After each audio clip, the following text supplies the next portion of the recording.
কেমন আছেন সবাই? আশা করি সবাই ভালো আছেন, আমরাও ভালো আছি। আজকে এসেছি আবার একটা নতুন ভিডিও নিয়ে। আজকে শনিবার, আমাদের নিরামিষ, তাই প্রথমেই দুধ ফুটিয়ে দিয়ে বসিয়েছি। দুধ ফোটাতে, আর পাশে ঘরে কাজ করছে, কাজ হচ্ছে একটু, সেই জন্য রান্নাঘরেও একটু কাজ করার কথা আছে যদি সময় পায়। আমিও তাড়াতাড়ি রান্নাটা করার চেষ্টা করছি, সেই জন্যে মাঝে মাঝে ওদের চা দিতে হচ্ছে। তাই সব সবজি দিয়ে একটা ঝোল বসিয়েছিলাম, আবার বসিয়ে দিয়েছি। আর আবার ওদের একটু চা করছি। এই যে পাশের ঘরে মিস্ত্রি কাজ করছে, নিচেতেও কাজ করছে। আমার জানলা দিয়ে বাইরের পরিবেশটা দেখাচ্ছি কেমন লাগছে। শীতে শুকনো পাতাগুলো সব ঝরে পড়েছে গাছের, আমারই বাগান এটা। আর পাশের বাগানটা মুখার্জিদের। যাই হোক, ঝোলটা আবার চাটা করে আবার ঝোলটা বসিয়েছি। ঝোলটা হয়ে গেলে ওরা আবার একটু টিফিন বলেছে পরে খাবে, যদি খায় তো দেবো করে। ঝোল করব আর চাটনি একটু ভাবছি করব, আর ডাল ভিজিয়েছি। ছেলের তো হবে দুধ আলু ভাতে ভাত, আর ও বড়া পোস্ত করতে বলেছে। যে আমি ডাল ভিজিয়েছি, যে বড়া ভাজা হবে সেই বড়াই বলেছে আবার দুটো ওকে পোস্ত করে দিতে। এখন বসাবো চাটনিটা। চাটনিটা হয়ে গেলে তারপর, ডালটা বাটা হয়ে গেছে, একটু ফেটাবো, ফেটিয়ে করব। টমেটোর চাটনি করব, সেই জন্যে টমেটোটা কড়াটা বসিয়ে টমেটোটা কুচি কুচি করে নিচ্ছি। আর শুকনো লঙ্কা ফুরিয়ে গেছে আমার। আমি একটু চাটনিতে একটা শুকনো লঙ্কা দিই, একটু ঝাল ঝাল, বেশ খেতে ভালো লাগে, কিন্তু শুকনো লঙ্কাটা নেই।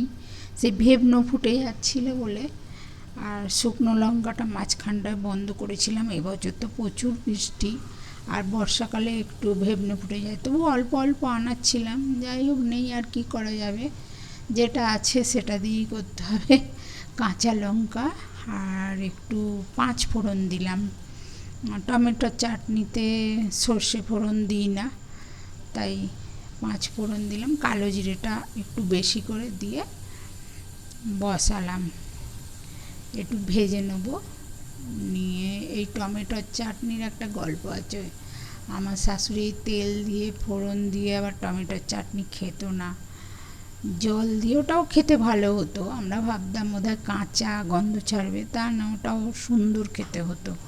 ওটা জলেতে টমেটোটা দিয়ে দিয়ে সেদ্ধ হয়ে গেলে একটু নুন আর মিষ্টি দিয়ে বেশ চটচটে করে, এবার কাজু কিশমিশ যা খুশি দিতে পারো, দিয়ে আমার শাশুড়ি খেত। আর যেহেতু শাশুড়ি নেই,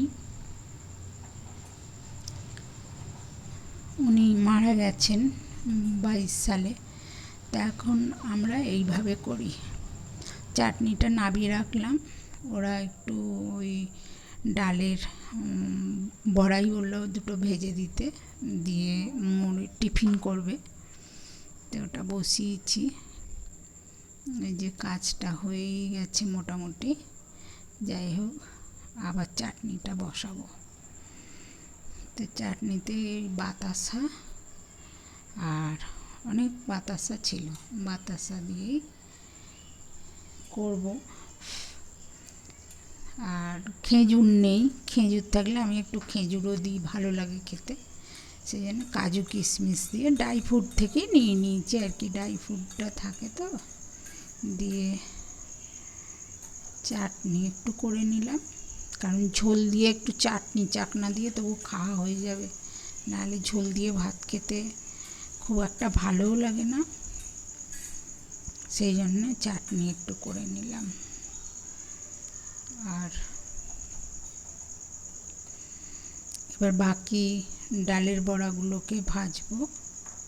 ছেলের জন্য আবার একটা আলু সিটি মারতে হবে, আর কটা বড়া পোস্ত বেটে রেখেছি।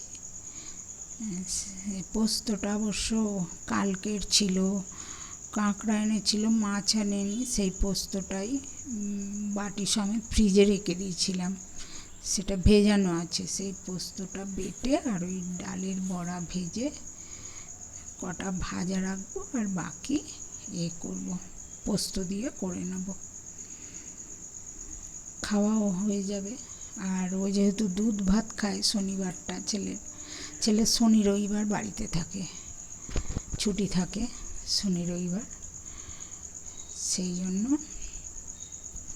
ওর জন্যই আসল আরও করা। আর আমাদের ঝোল ওই টমেটোর চাটনি দিয়ে হয়ে যাবে। আজকে একটু মেলা আপনাদের দেখাবো, আমাদের বাড়ির পাশে যে মেলা বসেছে, রাস মেলা। আমাদের বাড়ির পাশে মাঠে যে মেলাটা বসেছে সেটা দেখাচ্ছি। পরের দিন আবার ওই রাস যে ঠাকুর ওই পাশেও মেলা বসেছে, সেটা আমার পরের দিন দেখাবো। ওইটা আমাদের মাঠে, আমাদের ঘর থেকেও দেখা যায়, জানলা দিয়ে দেখা যায়, শুয়ে বারান্দায় বেরিয়ে রান্না করতে করতে দেখা যায়। তো আজকে বন্ধুরা এই পর্যন্ত, এখানেই আজকে ভিডিওটা শেষ করব। মেলার কিছু অংশ দেখিয়ে পরের দিন আর যেদিন নিচে নামাবো সেদিন আমি রাসের পাশেও ছোটো ছোটো ঠাকুর অনেক বসিয়েছে, ওই সব দেখাবো পরের দিন। আজকে মাঠে যেটা বসেছে যতটা তুলেছি ওই পাশে